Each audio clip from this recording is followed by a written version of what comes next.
प्रस- प्रस्तुत वीडियो में यूपी बोर्ड कक्षा 10 विषय हिंदी काव्य प्रथम पाठ सूरदास के अष्टम पद से आरंभ कर रहे हैं।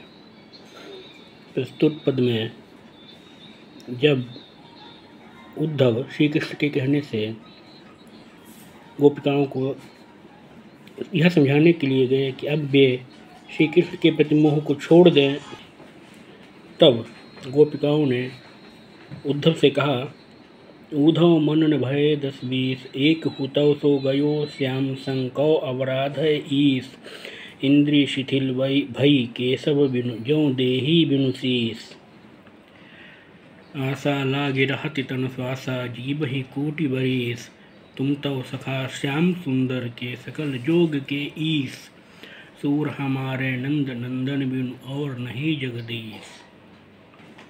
गोपिकाओं ने उद्धव से कहा, उद्धव मनन भय 10-20 है उद्धव, हमारे 10-20 मन नहीं हैं।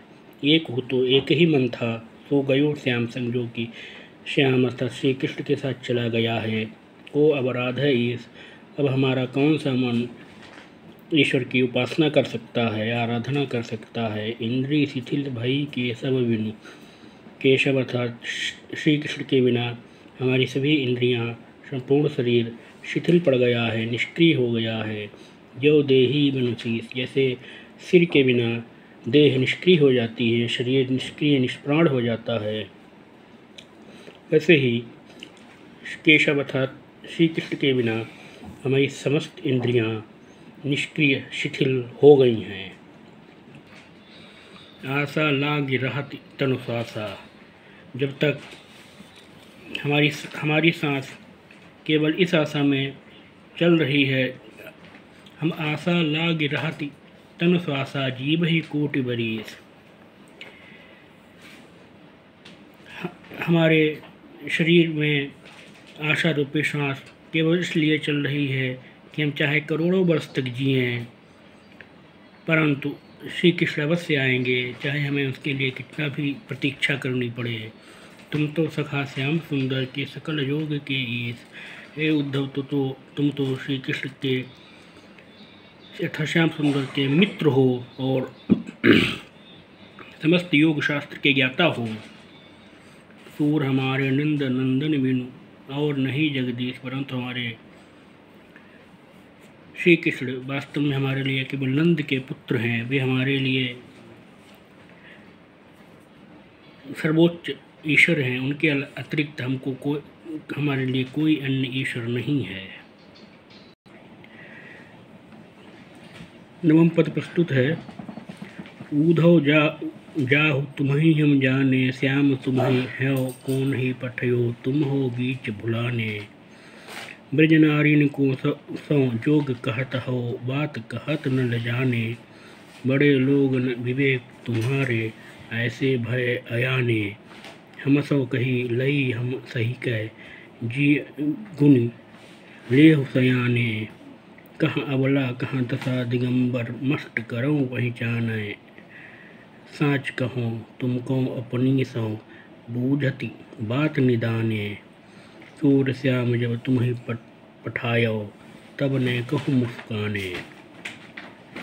गोपिकाओं ने उद्धव से कहा, उद्धव जाओ तुम्हें हम जाने, हे उद्धव तुम यहाँ से चले जाओ, हम तुमको जान गए हैं। श्याम तुम्हें यहाँ को नहीं पठियो, तुमको यहाँ पर श्याम सुंदर श्री कृष्ण ने नहीं भेजा है। तुम हो बीच भुलाने, तुम यहाँ रास्ता भटक कर आ गए हो। ब्रज नारिन सौ जोग कहत हो बात कहत न जाने, तुम हम ब्रजवासी नारियों को योग का उपदेश देते हो और यह बात कहते हुए तुमको लज्जा क्यों नहीं आई। बड़े लोग न विवेक तुम्हारे ऐसे भय अयाने,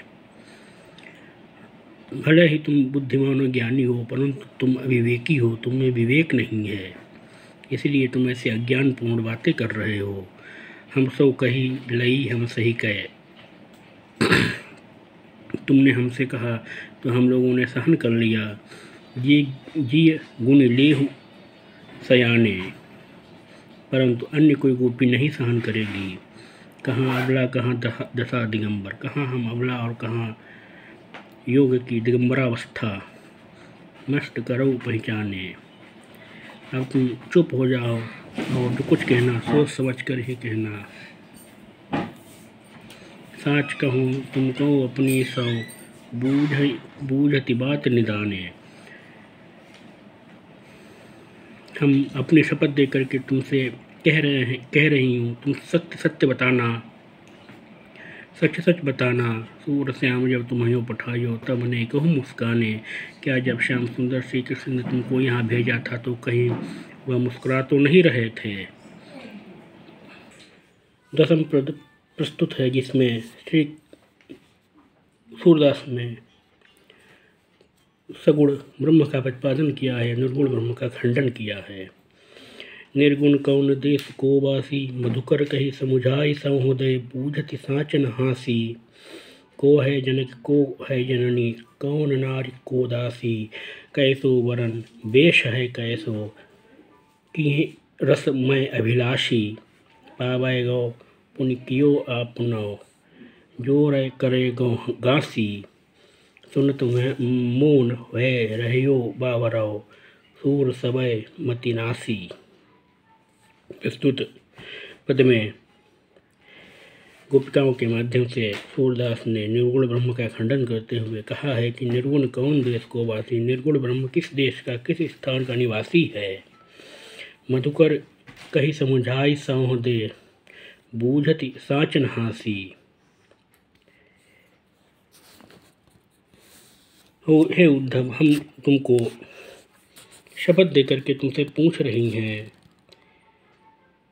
हंसी नहीं कर रही हैं। को है जनक कौ है जननी, इस निर्गुण ब्रह्म का कौन जनक है अर्थात पिता है, कौन माता है, कौन नारी कौन पत्नी है, को दासी कौन दासी है। कैसो वर्ण, उसका कैसा वर्ण है, रंग है। वेश है कैसो, कैसा वेश है। कि रसमय अभिलाषी, और हम उसमें किस रस की अभिलाषा कर सकते हैं। बाबे गो पुन कियो आपनो, जो रे करो गोगासी। यदि तुम हमारे साथ छल कपट करोगे तो उसका परिणाम स्वयं ही प्राप्त करोगे। सुनत मैन है रहियो बाबरो, यह बात सुनते ही वे बाबले उद्धव मौन होकर रह गए। सूर सबे मतिनासी, और सूरदास जी कहते हैं कि उस समय उनका संपूर्ण ज्ञान संपूर्ण बुद्धि मानो नष्ट हो गई। प्रस्तुत 11वें पद में सूरदास ने वर्णन किया है जब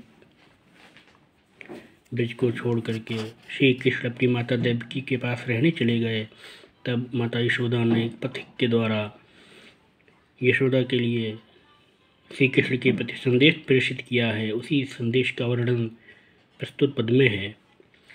यशोदा ने पथिक से कहा, संदेशो देवकी सो कहियो। हे पथिक, तुम देवकी से मेरा यह संदेश कहना। हाँ तो धाई तिहारे सुत की, यद्यपि मैं आपके सुत पुत्र की धाय मात्र हूँ, माया करते ही रही हो, परंतु वह मुझको माता कहता रहा है। यद्यप टेब तुम जानती उनकी, यद्यपि तुम उसका हठ जानती हो।